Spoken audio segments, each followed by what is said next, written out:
We're coming up, we're popping up on a different. We're back now. I should have.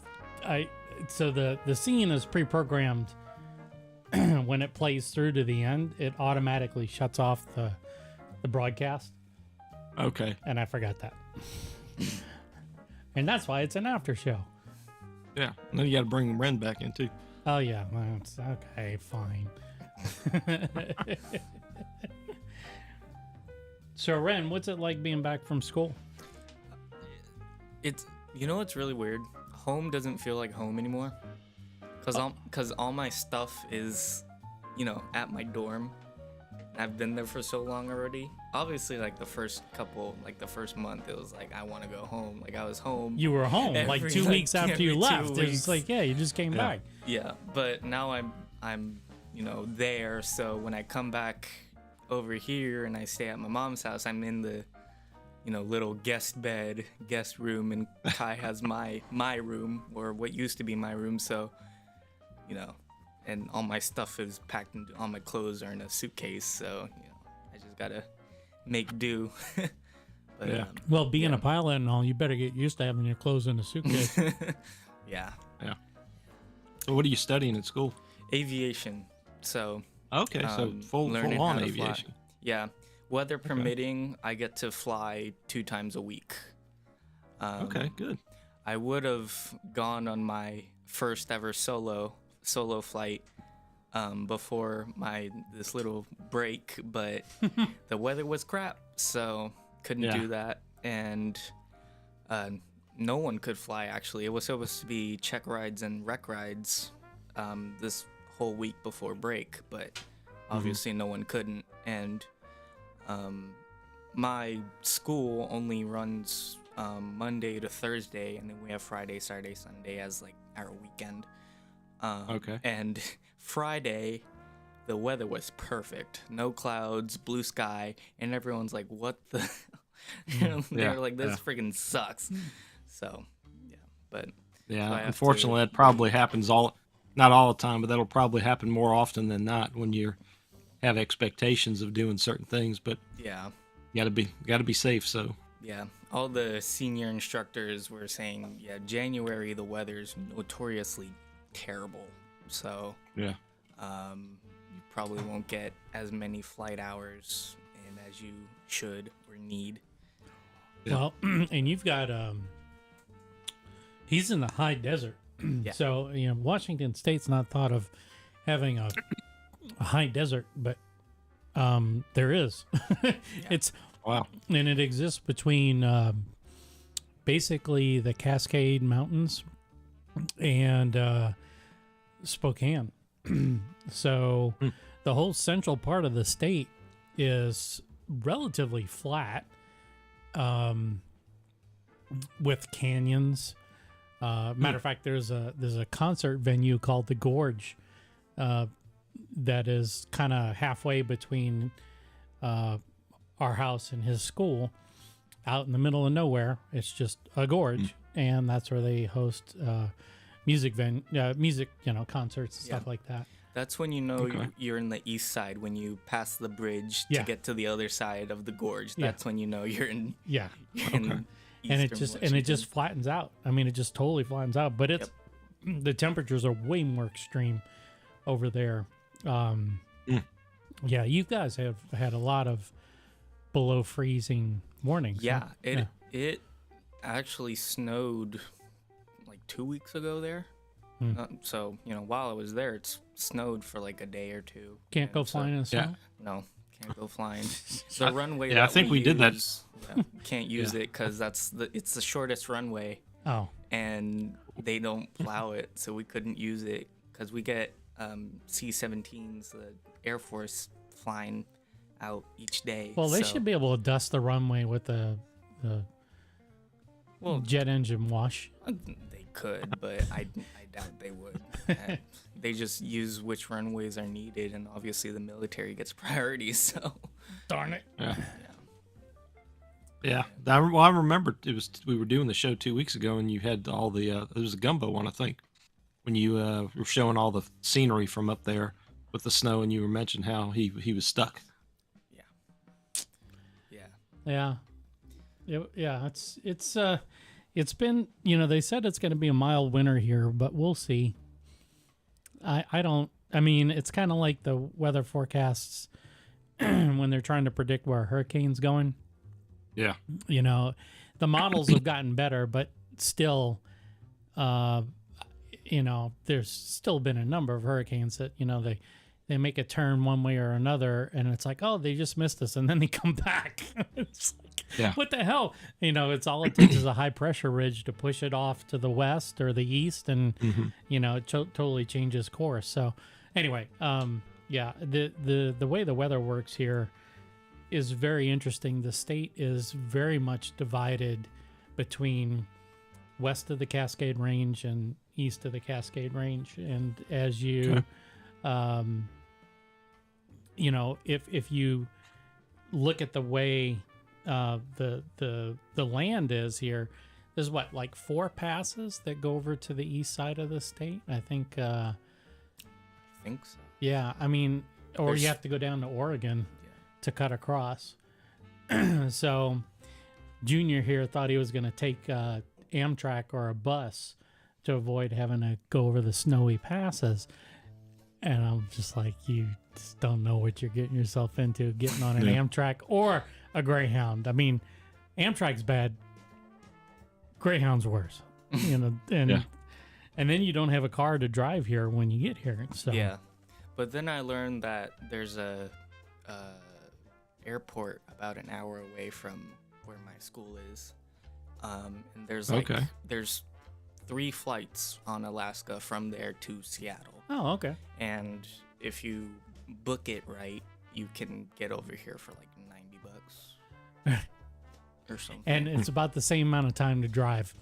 Well, it's like an hour. Yeah. So it's an hour to drive to the airport, but then you got the check-in, right? Yeah. yeah, That's- but technically I'd still be saving a little bit more money gas-wise if I were to drive over here, because it's about $100 both ways. Just drive, dude. Just drive. Yeah. It's just so much more freedom. Yeah. Just drive. And if you bought- can't make it over the pass, you know what? We'll give you a pass. You can stay in the dorm room. It's Yeah. fine. I mean, those dorms are terrible. I know they're old military barracks. They're so Oh, wow. bad. Cinder block walls, it's just Oh wow. It looks like a psych ward. It was a psych ward when I first moved in. Oh wow. I had to think about how to make this place not look like a psych ward and me not come back in like a straitjacket. Yeah. So yeah, it was bad, but I got like some lamps and posters here and there. I have like a little wall next to my bed where you can put posters and pictures and stuff. So I've covered the entire thing. With stuff. Do you have to share with anybody, or just you? I do have a roommate. He's pretty cool. He's 23, but he's really Okay. cool. what does age got to do with it? I don't know. He's just 23 and I'm 19. He's like, yeah, I graduated high school like 3 years ago. I'm like, I graduated like 4 months ago. So there's a big difference. And he's always like, you make me feel old. I'm like, yeah, because you are. So, but yeah, we get along pretty well. He's from a town about an hour away, Tri-Cities. Yeah, okay, he's in Tri-Cities. Tri-Cities. So he always goes back home on the weekends. So I get the room to myself. Does he glow in the dark? Yeah. What was that? Does he glow in the dark? Does he glow in the dark? Yeah. No. Why? You didn't know what Tri-Cities is famous for? No. Nuclear power? Oh, really? Yeah. Oh, I didn't know that. Yeah. Oh no, I don't know. I have not experienced a green glow from him. No. Yeah. Well, it's funny. There's a highway between Seattle and it's technically Yakima, which is south central Washington, a little bit southwest. But anyway, it's where all the hop fields are. There's a lot of wineries. Okay. And so it's funny because I was saying it's a high desert, right? Once you cross over the mountain range, and they're on the other side of the mountain range. And the highway you get on is called the Evergreen Highway. And it's nothing but sagebush and, just tumbleweeds and brown as far as the eye can see. You see the backside of Mount St. Helens, the backside of what's the other Mount Adams. You're on the backside of the range, so it's just interesting that they call it the Evergreen Highway. It's never green. They should call it the Nevergreen Highway. When you, it's so funny when you when you get to the other side of the bridge when you're going towards the gorge. Yeah. There's a sign on the other side that says, it's like, welcome entering Grant County, potato capital of the U.S. I'm like, fitting, very fitting. It's like, it might as well be Idaho. It's funny because Washington has some really interesting like comparison cities, or they'll say capital of, like, it's like Scott, Boudin capital of the world. Yeah. It's like, okay, well, I don't think anybody else wants that. There was one other city that was in contention for that. We were doing that episode, I do remember that. But there's one, Yakima, actually, that when you enter Yakima, there's this huge billboard that says, "Welcome to Yakima, the Palm Springs of Washington State." I'm going. I'm like, no, this is not like Palm Springs. We have nothing near Palm Springs up here. No, we don't. No. Yeah, we don't. If somebody tries to sell you a house with a pool here, there's some shady stuff going on. You won't be using it for half the year. More than half the year. More than half the year. Yeah, it's not even worth it. Unless you make it indoor. Well, an indoor pool would be cool, or a half and half, those. Yeah. But then you're talking, you have to have Microsoft bucks to do that stuff. Yeah. Anyway. Yeah, Ben had responded earlier to when you were talking about hurricanes not knowing where to go. He says, if in doubt, bet on Mobile Bay. Yeah, that's true. That's true. And then he also says, Greater Idaho thoughts. So, Ren, we've been to Idaho once, but you've been a couple of times, haven't you? I actually went over there in October for the theme park for Silverwood that they have there. Yeah. They have like a Halloween theme. It's called Scarywood. So it's all just the rides are like, like horror spooky themed. Yeah. You walk through to get to, the rides, and there's actors and people scaring people and all that. I actually have a really funny story. So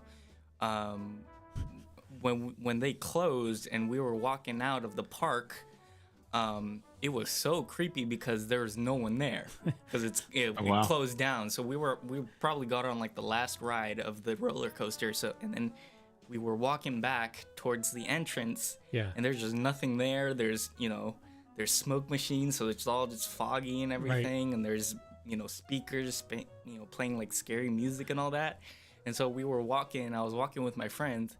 And then a dude in a ghillie suit just comes out of nowhere and scares all of us. And we're like, holy.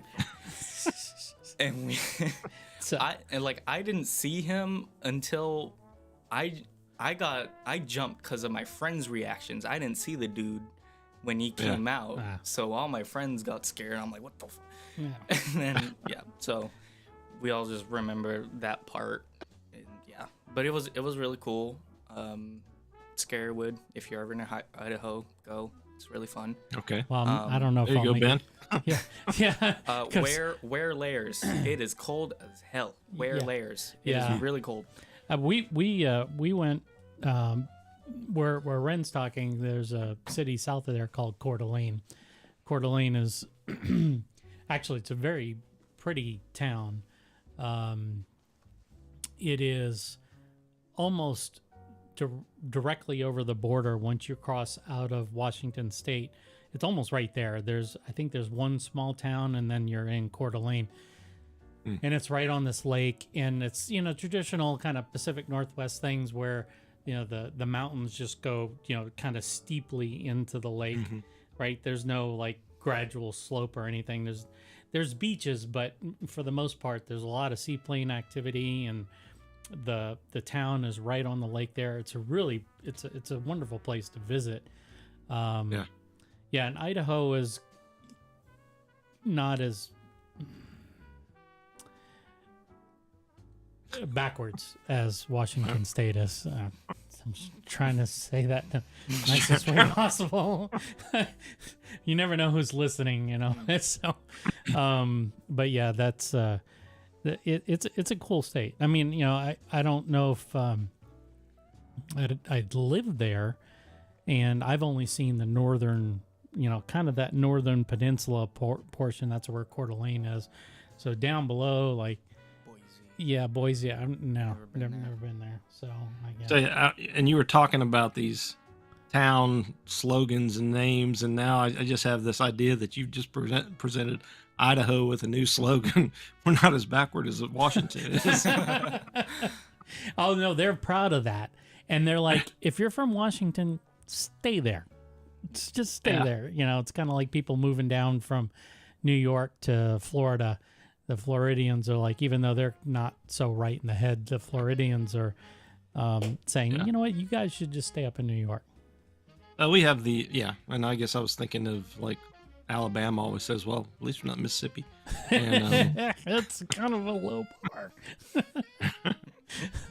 But there's a lot of culture. See, Ben, I can see Ben's comment on my phone, but I don't see it coming up yet. Yeah, so it says, I was talking about the movement wanting the split part of Washington and North California to join Idaho. Oh, they're always talking about that crap. You know, it's like, you know, North California and South California. And you know, I got to be honest with you. The entire West Coast is just not right in the head. I mean, so I don't care if you demark it with a line, you know, somewhere, some invisible line. There's just a lot of weird people on this part of the country. And you know, what's interesting to me, and I'm really not knocking Seattle. I do tend to knock Seattle because I think there's a lot of things. You know, when people need safe spaces, it's like that's like nails on a chalkboard for me. And I just But to just say that you do knock New Orleans as well, so you're being equitable in usually it's involving the politics. The politics and the current state of the Saints. Yes. Yeah. And I have every right. Okay, so the button's paying for itself. It is. Even though we're not regulated by the FCC, I don't want to get pulled from YouTube. But yeah, the way people behave here, it, you know, makes you wonder. I have a lot of friends. You know, friends that live up here, and we all have kind of the similar sentiment in that winter just sucks. It just sucks. I mean, there's very little sunshine, and when it does come out, it's like you're never prepared for it, and so of course you leave your sunglasses at home after a while, and so yeah, like yesterday I was driving down to do some errands in southern part of the Puget Sound area, and of course sun comes out, and I'm like putting the visor down and everything, and I'm going, you know, there's such a drastic change in lifestyle here during the winter months. You know, all you people that want like autumn to come, you're not right in the head, because you know what's coming right after that, right? Yeah, what we're in right now, it sucks. And now we have to look forward to spring when, you know, the weather is just a mess. You know, it's just, we get squall lines and everything else. So I just don't understand why people look forward to this part of the year, because we haven't reached what solstice is, what 21st next week. Yeah, right. So this week, next week technically. Next week. Yeah. So it's still getting darker every day, and it's dramatic. It's minutes every day. And so by the time we wrap today's broadcast, we'll be looking at maybe an hour and a half to 2 hours worth of light, and that's it. Really? Wow. Yeah. I mean, because down here it usually starts about 4, a little after 4, and that's about the same. We'll get about an hour left because it's 3:10 my time, Right. and so where I'm driving, I'm having to drive an hour to work, in north of Mobile, and so and it's not as bad. I've been doing it 23 years, but there's not a lot of lights on this one section of road, and it's 25 miles, and so in the past, it's either you catch it early, you go in early, and so you catch in the dark, but you're going into the light, if you will. Right. And then you come home and then it's daylight. Or in my case, I'll leave early when it's light, but then coming home, it's like as soon as I get out of the plant and heading down, I end up with about 45 minutes of dark. And of course nowadays I'm driving my dad's old truck, and so it doesn't have all the LED lights on the headlights. Mm-hmm. And but at least it's up, because when I was on my Camry, I'd have these people in trucks with these damn LED lights, and it just blinded Blast me you. as I'm Yeah. trying to drive. Yeah. Yeah.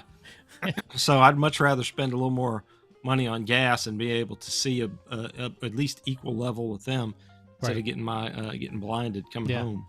Well, So- you're so the reason why it's getting darker for you is because you're right up on the east time zone, right? Yeah. So if you were Yeah, all about the way- 2 hours away, I think. 2 hours, Yeah, I mean, it's like Tallahassee, maybe 2.5 hours. It's right before Tallahassee goes to east. okay, So we're But- still, but if you're going all the way to the other edge of the central time zone, you're somewhere in mid Texas, I think. yeah, I think so. Yeah. So I've always lived, yeah, but other than living in Tallahassee, that 9-month period, I've always lived in central time zone. And so between here to Houston to Dallas, we've always been in central time zones. So it's Yeah. a pretty good stretch. Yeah, it is. It's a big time zone. Big time Yeah. zone. So Ben has a question, or he says a comment here. Up there. Oh, you talking about McIntosh? Oh, okay. Yeah. For those The good chicken livers are at the, because Ren, if you're ever out in this area, you might be interested in where the best fried chicken livers are in North Mobile County. I can hook you up, but that's Chicken liver? yeah, chicken livers. I don't think Chicken liver, yes. I've never had liver, but yeah. Well, Sure. chicken livers are a thing. Mm. So if you're in Mount Vernon, Alabama, we have our own Mount Vernon. Right. There's a gas station, the Chevron gas station there, has the fried chicken livers that are pretty good, and they're pretty generous with their portions too. So, but you put like Texas Pete hot sauce or something on it. I never really ate them a lot until I started trying some things. And one of the questions that I had from the guys when I interviewed for this current job was, of course, this guy, I know he was kidding, but he's like, well, let me ask you a question. He goes, you eat fried chicken livers? I said, yeah. Okay. Get the job or something like that. I mean, it was kind of half joking, but it's about once a month we will, or maybe once every 3 months, somebody will go and have a hankering, or as we said in Louisiana, an envie for the fried chicken livers. And so they'll go get them. And like I said, it's usually more than I can eat because they're so rich and yeah. the texture is, it's kind of like if you were doing pate or hog's head cheese. So it's not like eating a solid piece of meat. It has a little Right. give to it, but it's crunchy, and they do a good job at that one. And then of course, Ben, on your way up, you can always stop in Saraland at the Chevron there and get the breakfast gumbo, which is it's a thing of grits. I think it's cheese grits on the bottom with scrambled eggs, and then you end up with like some Jimmy Dean. I think it's like applewood sausage, some Conecuh sausage, which I think you can get at your at that shop in the town that you were talking about. Your and then you could put, I can't remember what else is on there. Oh, bacon. Yeah, some bacon, and then you green onions and some Louisiana Crystal. But the guy's from Louisiana, and he called it gumbo, but only in the sense of it being a mishmash of things. But I was about to say. it's actually a pretty damn good breakfast. So Well, it sounds great. I mean, Yeah. for a gas station, that actually sounds really decent. Dude, Yeah. you have no idea. I'm sorry. It looks on camera like I'm. I know, looking- I see you. I know where he's Ren's at. like, here, Ren, stick your hand out. Yeah, see, here I am. Yeah. Here Yeah, I yeah. am. There I am. Yeah. See, Yeah, okay. So, I don't know if I can do yeah, you can't get over that far. So, note to self: got to adjust the camera arrangement so that it looks like I'm talking. Anyway, the gas stations are legendary in the South for making just completely unique stuff like you can only get from that gas station. Right. Yeah. We don't have anything like that up here, huh? I mean, if you go to like the gas station and they have like some hot food, it's usually like, you know, spring rolls and some other. It's Yeah. you can get stuff like 7-Eleven type food at places. But as far as like what we're talking about, where the owner happens to cook, you know, he's got gas pumps, but he happens to cook a mean this or a mean that. Yeah. That's what you go there for. Right. And if you are Yeah. low on gas, you get gas. But it's not necessarily to go there to get gas. Yeah. Yeah, I mean, in New Orleans, or not just New Orleans, I'm sorry, in Louisiana, a lot of times you'll get like really good boudin at certain gas stations. Yeah. Or po' boys. And it was funny. So when I was working in St. Gabriel, just between Baton Rouge and New Orleans, I was doing a all day safety review, and they were bringing lunch in for the people. And so the secretary's like, well, she's giving us choices. And of course, there you have some of the places, I can't remember what, like certain chain sandwich shops that you can get little sandwiches with meats and stuff brought in. But she says, well, I can go to the gas station. They got some fried catfish I can bring. And I was like, sure. I mean, I wasn't going to complain. So she brought in, there's probably 6 of us in this meeting. But, like the big plastic containers that you would stuff all those like little sandwiches in, Yeah. and kind of flat, and it has a top. Well, she had an inverted full of fried catfish. And it wasn't Middendorf's good fried catfish, but it was really good fried catfish. And so that's a lot of people talk about some of the things, taking those secret journeys. In fact, I think there's a couple of guys that did podcasts on Louisiana gas stations where they would go and get different types of meals, get like the boudin egg rolls or something or other that people were making. So some of the I mean- best barbecue I've had has been from Yeah. gas stations. Really? Yeah. Yeah. Yeah, it's crazy. It's crazy. It's a southern thing. I mean, it may exist in other parts of the U.S., but it does not exist out here. Yeah. And not in the No. multitude, not in the sheer number of places that you can go. Yeah. If it's a ratty gas station that's got like the old analog tickers Oh. on the pump, then you know that there's probably good food inside. Yeah. Yeah. The now you probably don't. Have y'all ever heard of Buc-ee's up there? I've heard of it. Yeah, well, I mean, Buc-ee's. there's a group that actually is based out of Alabama called It's a Southern Thing. Yeah. Okay, they talk Yeah, about Buc-ee's and they on talk there, about right? Buc-ee's all the time. Yeah. Yeah. Don't So they have, like- Buc-ee's is like the ultimate in gas station.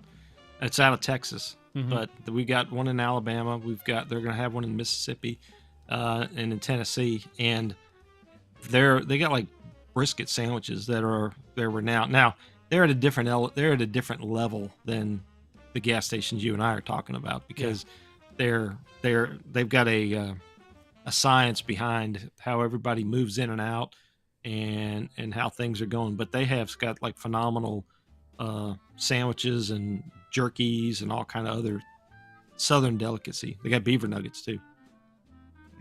No, really? It's fried corn. It's fried corn. Just messing with you, dude. Yeah, that actually, that reminds me now.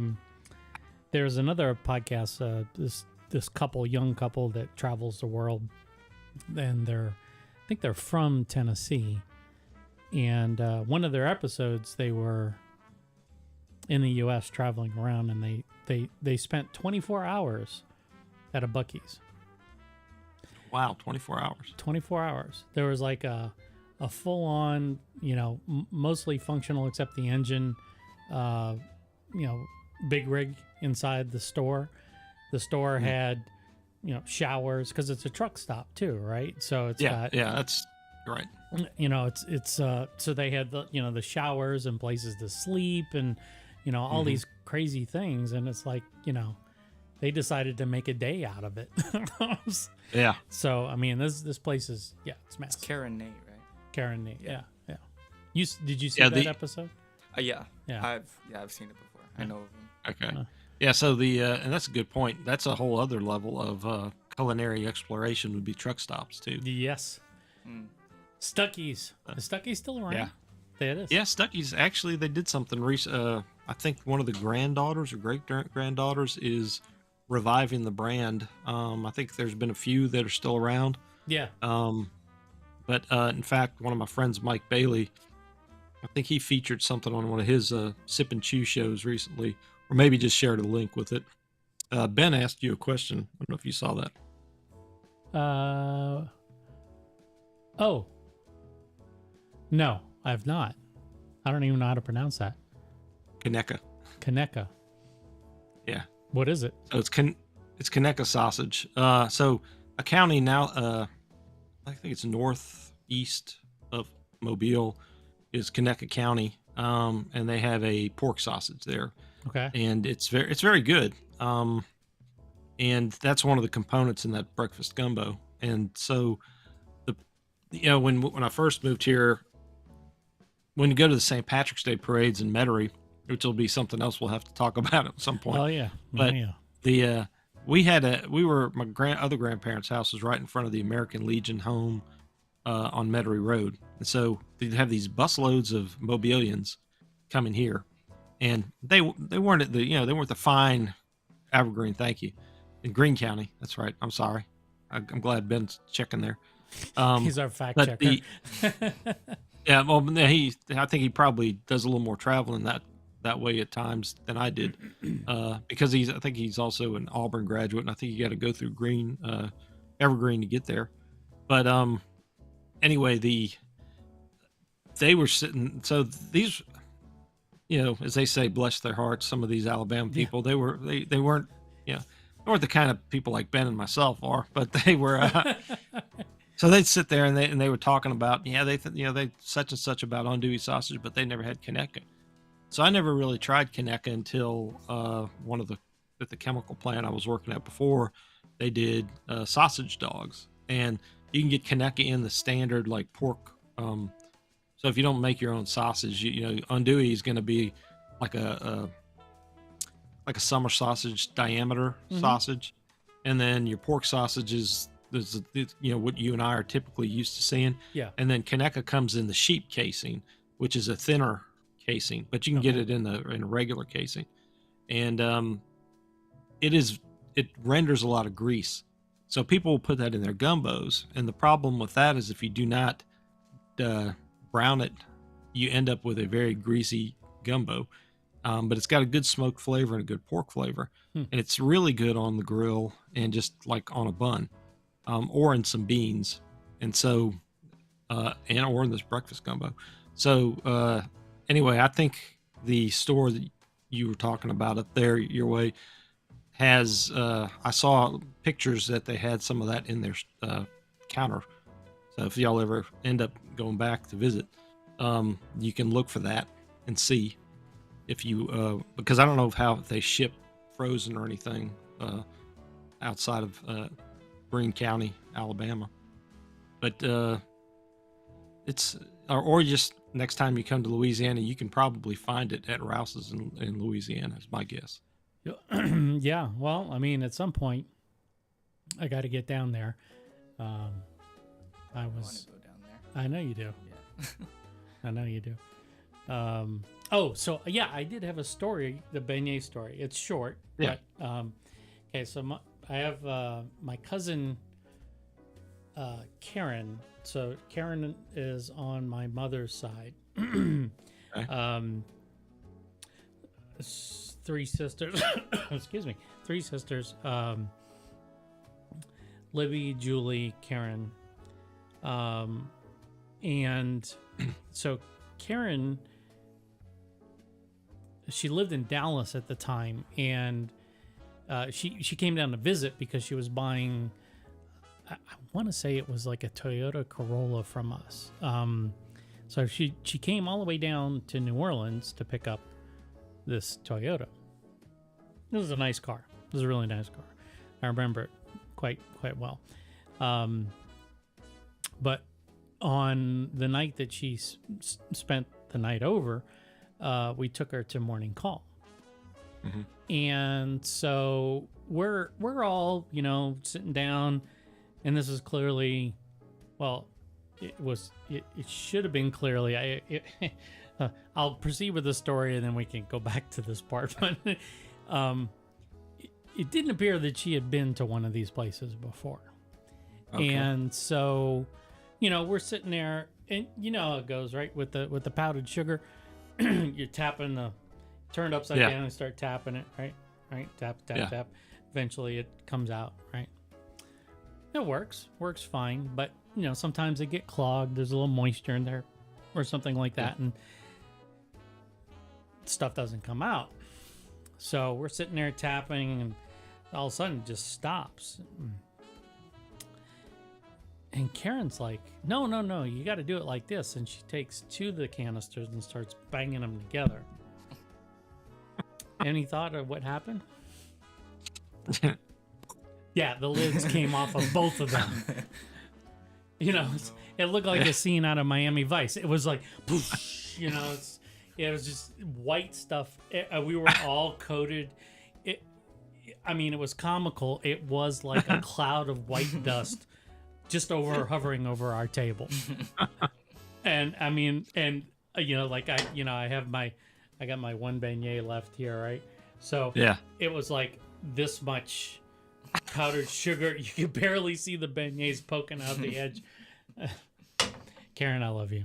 If you ever see this episode, there's some things that stick in your head for whatever reason. Like I remember the first time my dad ran out of gas when we were driving, and I guess it's maybe associated with trauma or something as a little kid or whatever. Significant events, right? And I do remember this particular time, and I had to have been like somewhere between, I would say somewhere between 8 and 12. So it's been a moment since this all went down, but that was kind of comical. And actually, one of the things that we said during the main show that I didn't really talk about much is, we talked about the oils, and you use vegetable oil. Right. I use cottonseed oil. We had canola oil at the restaurant, which was great for fries. Fresh canola oil and potatoes is, it's nice and crunchy, clean, blah, blah. Not so much with beignets. We actually had a customer come back and say these taste like fish. And we're thinking, well, we don't cook fish here anymore, or we certainly don't fry it. Yeah. And sure enough, it was that damn oil. It was the canola oil. So, for whatever reason, it produced that flavor, that off flavor. And so don't ever use canola oil if you're making beignets in the future. Yeah, I've gotten away from using any type of canola for a number of years. because that's what somebody was saying early on. Well, you can't fry with it, or you can't make a roux with it, and we were able to do that. But then, I mean, I don't know whether it's just the controversy or whatever, but I just didn't really care for it as much as like with a roux. I'd rather, if I can't do lard, which I don't usually do, Right. I'll just use vegetable oil Yeah. because I think it has a more traditional flavor to the Right. roux. Right. And the same thing with frying is that I will do the like I said, if I'm trying to capture the flavor of the catfish, like what I think I can get at Middendorf's, I will use corn oil for that. But otherwise, if we're doing any type of, maybe peanut oil if we're doing chicken sometimes, but usually it's going to be vegetable. Right. Right. So, but yeah, I've kind of stayed away from that. I had I have a kind of a similar, not exactly a similar beignet story, but I won't name the people in question. They shall Not gonna remain incriminate anonymous. anybody. Right. But I would just say that you need to make sure that if you are if you use different type of products in your house that look similar, you need to label them properly, because powdered sugar looks quite a lot like Salt. cornstarch. Oh, cornstarch. There you go. Okay. Yeah. So if you ever take a big bite of cornstarch, it has a very much of a pucker effect because it makes your mouth dry. And so we had this, and it was like, something's not right. And they tasted it. It's like, oh crap, it's cornstarch. So Yeah. hopefully I can stay out of trouble for not naming names. But anyway, I'm clueless. No, yeah. Uh, But anyway, that being said, just it's another hint, another tip, that when it comes to making your beignets, and check your ingredients and make sure they're right and they're labeled, and yeah. either don't have loose fitting containers with lids on them that you could either lose all of the. I know that's not what happened in your cousin's case, but that's just got to be prepared for the different possibilities when it comes to powdered sugar and Yeah. grease. Well, and it's not like putting a tether on the lid would have helped anything. It still would have just opened up.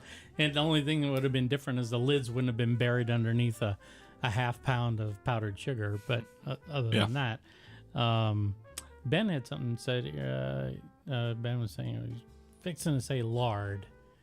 Yeah. Yeah. Now, I bet you some beignets in fried lard would be pretty decent. It would definitely have a different flavor.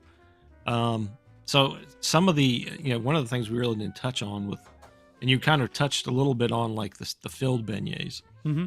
but there are people who make, like, you'll see savory recipes and they'll be like shrimp beignets or something like that, or and basically what they're doing is they're taking like a shrimp or ground or chopped shrimp and kind of incorporating it into some of that same, if not same dough, but maybe with a few more savory spices. Right. That because it's sweet, but it's not overly sweet until you add the powdered sugar Right. or syrup. So it can definitely be a unique flavor. Like I said, if you have sort of like a ball or whatever with it of the shrimp or something like that, Mhm. or maybe even crab beignets, something, thinking about that. But I was trying to think of another sweet version of it that I'd heard of, and I just drew a blank there.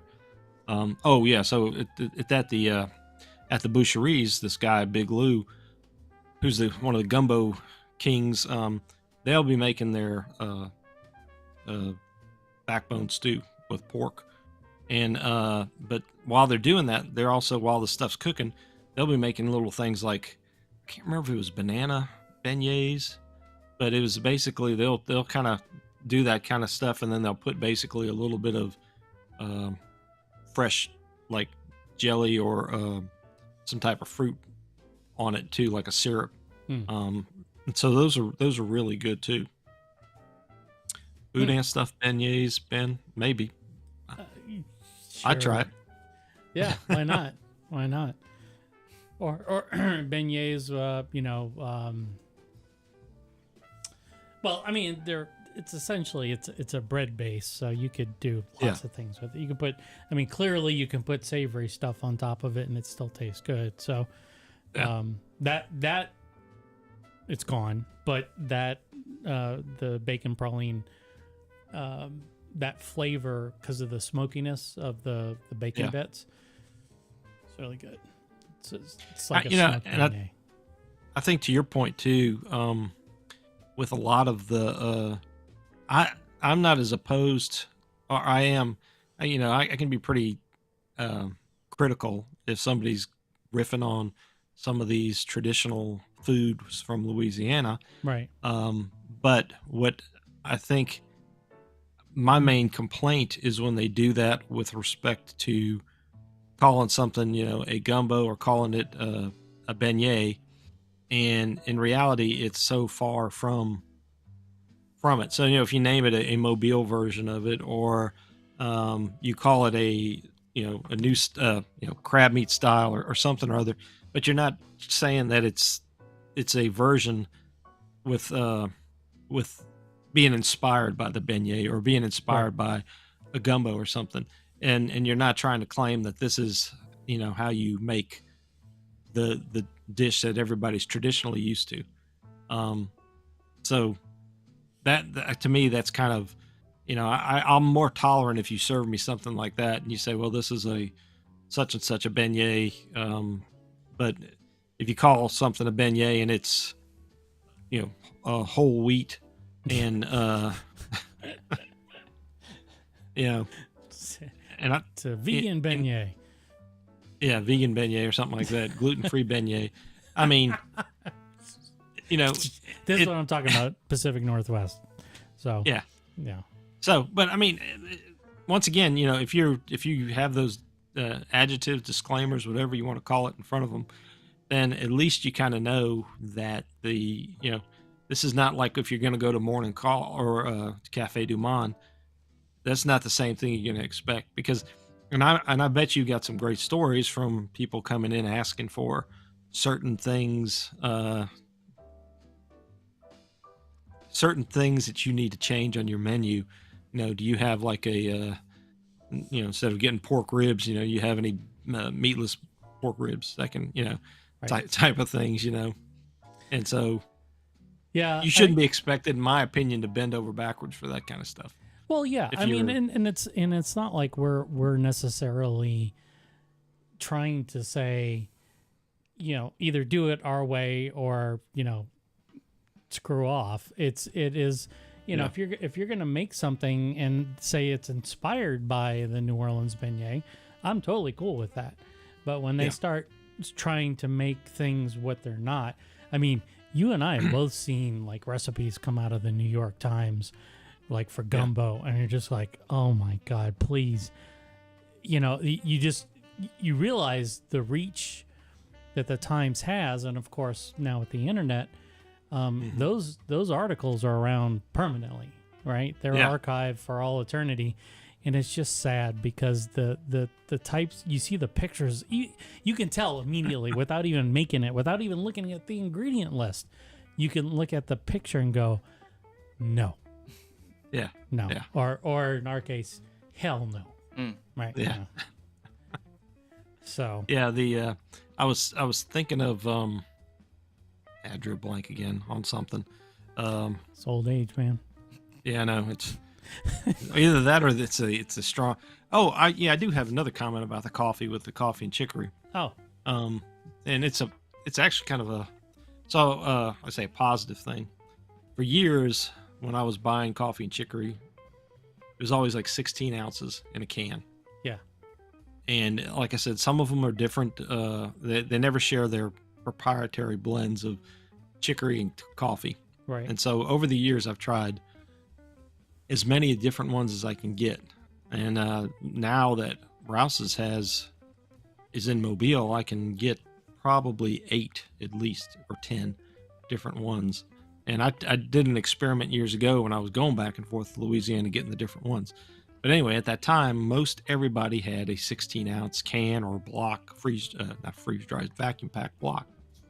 Then about, I don't know, 6-8 years ago, the one that I drink all the time went to 12 ounces. Cans the same size, but all that void space. And then It's like buying potato chips.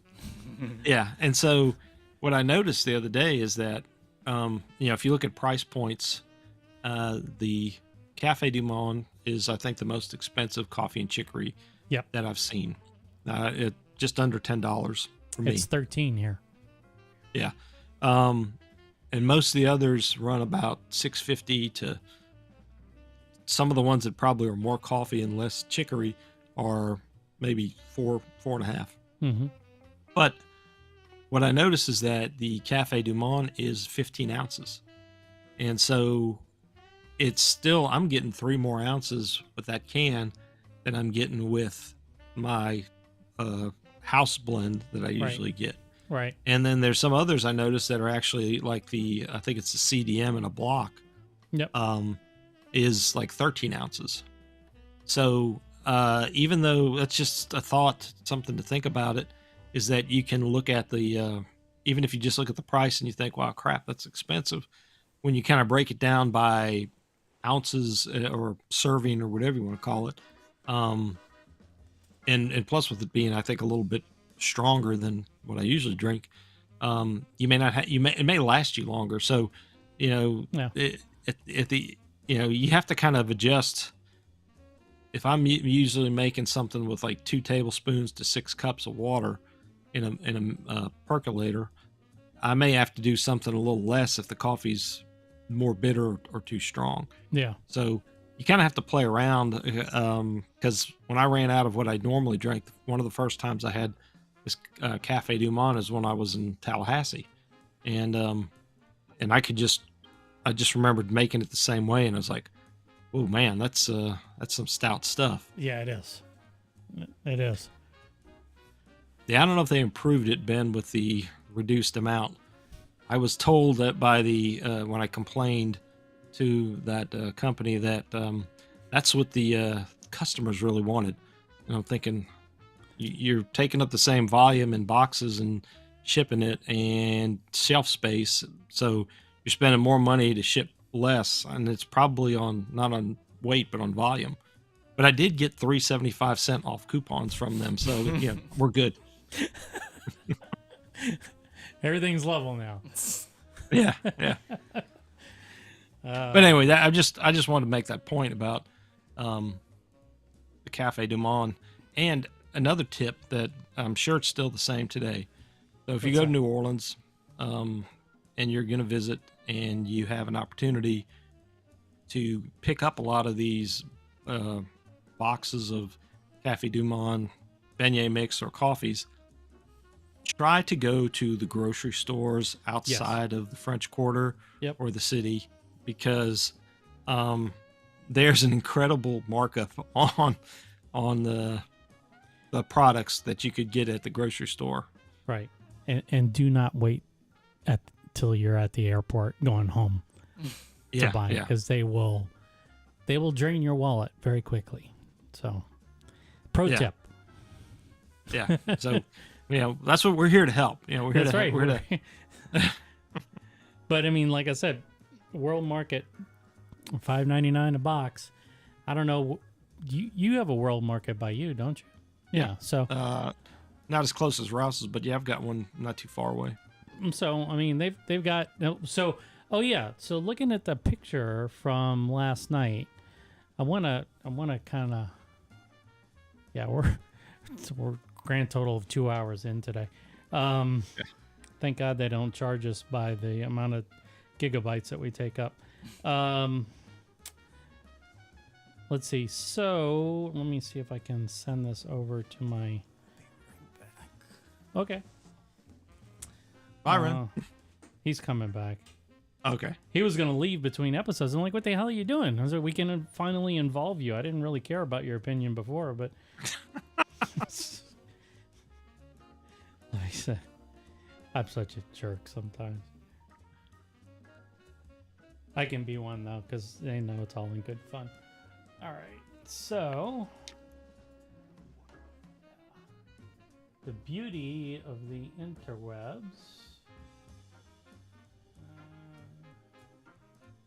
Okay, so Yeah. this was World Market last night. Mm-hmm. Which one of the praline, bananas Foster, or bread pudding do you want to make for next weekend? So I'm thinking something people can bring to a Christmas party. Yeah. So, I mean, we've already done the beignets, right? So Yeah. we can. So the only problem that I personally have is with the time of year and sharing the kitchen with some other preparations that are being made by the missus. Is that I need to see how long the praline mix would take and how much space I would need. Okay. Bread pudding would definitely be interesting, which I would also have to read up how that is, because it's obviously the bread bites aren't in there, bread pieces, so I think it's probably the sauce and the seasoning for the. So you probably have like an egg wash type thing, and then you maybe put in some of this seasoning. Now the only thing is I can't really tell here. Yeah, if it's got raisins in it, that's a hell no from me. So Okay. I can do. I mean, I can do it without the raisins, but I am not putting little fruits inside my bread. No, it's like was it oatmeal raisin cookies? Ugh, Yeah. Yeah. no. Who the hell came up with that crap? Yeah, And because I you know think they're chocolate chip, Yeah. and then you bite into it. It's like, yeah, it's squishy. Oh man, I Not just in a had the good way. worst experience. Well, it wasn't just. Sometimes you recall these things and it feels like it was just yesterday because it was so traumatic. I went to this bakery. I don't know. It was Jonesing for a cinnamon roll, and this was when I was still kind of getting better. So I could eat whatever I wanted, and I wasn't really packing on any pounds. So I was like, Yeah. okay, I'm gonna get a cinnamon roll. So, I didn't really know where to get one. I didn't want to get the Starbucks cinnamon roll because it didn't, I don't know, it didn't interest me or something. I don't know. I forget what it was. But so I went to this little boutique French bakery not too far from us. The one in Crossroads. Yeah. Well, I was trying not to name names, but now people can look that shit up. But we'll school you on how to reveal things. They gave me a cinnamon roll, or I bought a cinnamon roll, and looked amazing. It was like, wow, this is French baked and everything. I bit into it, and all of a sudden it's like sweet little lump in there, and I was like, oh, and I pulled it away from my mouth, and it's just coated. And it wasn't like little specks of raisins. It was like the entire lining on the inside. And I was sitting there. I look like such a kid. I'm like unwrapped the cinnamon roll completely. And I was taking out all the raisins one by one, sitting there in the car, pissed off as hell. Just because they put raisins. So anyway, going back to my original hell no, I stand by that. Or maybe I can convince the wife to make half, because I think she likes the oatmeal raisin stuff. Does she? I think so. Yeah, Could have gone to Yeah, Cinnabon. yeah. I mean, it that just wasn't be on my interesting to qualification questionnaire before we got married. Yeah, those are some important life lessons when you're planning ahead, Ren. Just ask those certain questions. Raisins or no raisins?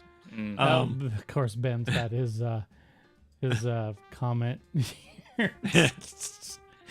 I was gonna say maybe the California raisins snuck into your trying to escape, and they put all of them in your your cinnamon roll. Yeah, well, my dad always used But- to say something about California being the land of fruits and Yeah, nuts. well, Yeah.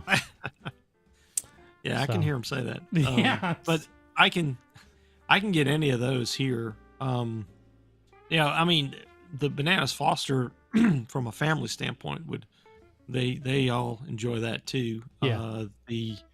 But as far as bringing it to a party type thing, that kind of No, you can't do that. unless you have your Your little set, like they Yeah, do your at little Brennan's. You Yeah. wheel out the cart and you light the flame and you do it Yeah. table side. Yeah. you'd make an impression at the party, I'm sure. Yes, you would. Yeah. Like, what the hell's wrong with him? What's he I'll invite compensating Jeremy for? back. Right. Jeremy, bring the red Solo cups next year. Okay. Yeah. The dreaded red Solo cup. But so no, I mean, and if you can do it without the and honestly, I don't mind the raisins, but if I have a choice, so and if now while we're kind of picking on raisins here, what I don't like is certain chicken salad, and they put grapes in it. That's a personal. Yeah. David doesn't like little cut up grapes in my. I want meat in there. I don't want fruit. in my Amen, brother. chicken I'm salad. right there with you. It's like, get that crap off of there. It's like I'll go as far as walnuts. Like, Yeah. and they better be candied or at least seasoned somehow. But don't just don't flop your nuts on my salad. It's like, In more ways than one. this is getting out of hand real quick. Anyway, so let me see what I can figure out on. I'm sure we can find the instructions online. Yeah. And if we have the option to take the raisins, avoid them altogether. If they're not even if they're in the blend, I'm sure that you're easy to pick out. That's what compared colanders to- are for. Because, Yeah. All right, here you go. We'll make some oatmeal cookies. Yeah. Okay, cool. Well, then we'll chit chat about that, and then we'll let everybody else know what we're going to talk about next week. Because next weekend is the last weekend before Christmas, and Yeah. I know I've gotten all my shopping done.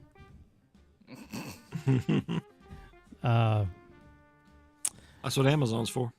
Yeah. Well, yeah. See, here I am buying cottonseed oil from Amazon. Merry Christmas. That's another thing in the South. Gas stations are good for you. You can get some last minute Christmas gifts. That's true. That's true. Yeah, the best I can do here is roses. They got that chevron up the way on the way to Crossroads. There's that gas station. It's got the taco truck. That's always Oh good. yeah. They got those ladies with I don't think they're out in the wintertime though. They're smart. Really? Yeah. So. All right, David. Well, it's been All right. real, man. right. So much for having Glad a to have 30-minute Ren episode. with us this time too. Yeah, it was cool. Well, I mean, he's next weekend you'll be around, Yes. and then he's going to Canada to go spend some money at a casino Lose it all. Okay.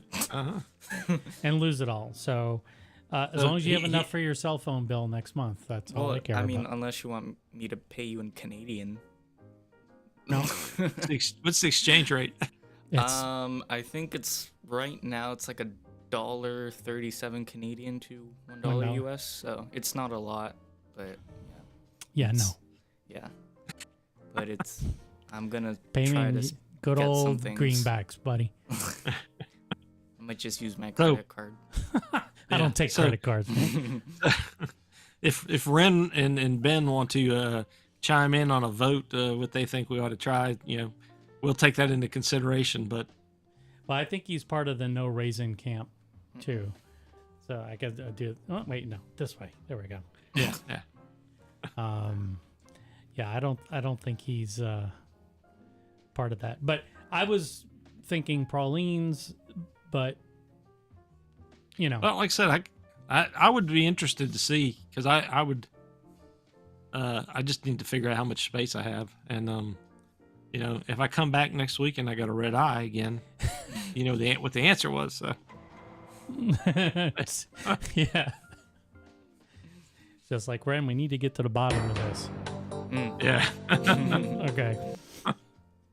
All right. All right, man. Well, thanks for a great conversation. Appreciate it. And Yeah, y'all too. And Ben, thanks for chiming in as usual. We appreciate that. And your brother for his question. Oh, yes. And his brother. Yeah. And you need to bring. So I tried to get the other brothers out today. Yeah. I'm sleepy. Yeah. One of them was, I'm sleepy, I'm not going to get dressed in 20 minutes and come and eat beignets. And the other one was sleeping and the girlfriend's over. So, Yeah. So. yeah. Yeah, he. I cut him some slack. Not Junior though. He's on my S list. Yeah. Okay. I got all his beignets downstairs that I have to go make now and start smelling like oil again. Yeah. I mean, you don't have to make them. You can just save it for later. I don't think you can. You ever tried saving that dough? I don't think you can. No, I haven't. Oh, you've Riding already over to made pick- the dough? You've made the dough already? I was reading Ben's comment there. Oh. No. Yeah, I don't know if you can if you can save that dough or not. No. You're not riding over. There's no free green egg. He might be riding over somewhere in Alabama to get a free green egg. I need to figure out what that is too. Yeah, because nobody's touching my last green egg. Brent was like, "Wow, you've had a green egg for a long time," and I said, "Actually, I'm on my 5th one now." Wow. Yeah. So I had a large, and then I bought another large, and then I bought a medium to go camping with, and then got rid of all of those, and then bought 2 XLs for the restaurant, and then we sold off one of the XLs, and so I've got the last XL from. Yeah. Daphne is a town, in Alabama there. Yeah. Okay. All right. Well, Enjoy, Ben. yeah, enjoy. Have fun. And we'll be on air next week. Same bad time, same bad channel. And until then, Dave will be in touch. Talk about what we're going to do. All right. Sounds good. All right. Thanks, everybody. Thanks for anybody else who's watching. Yep.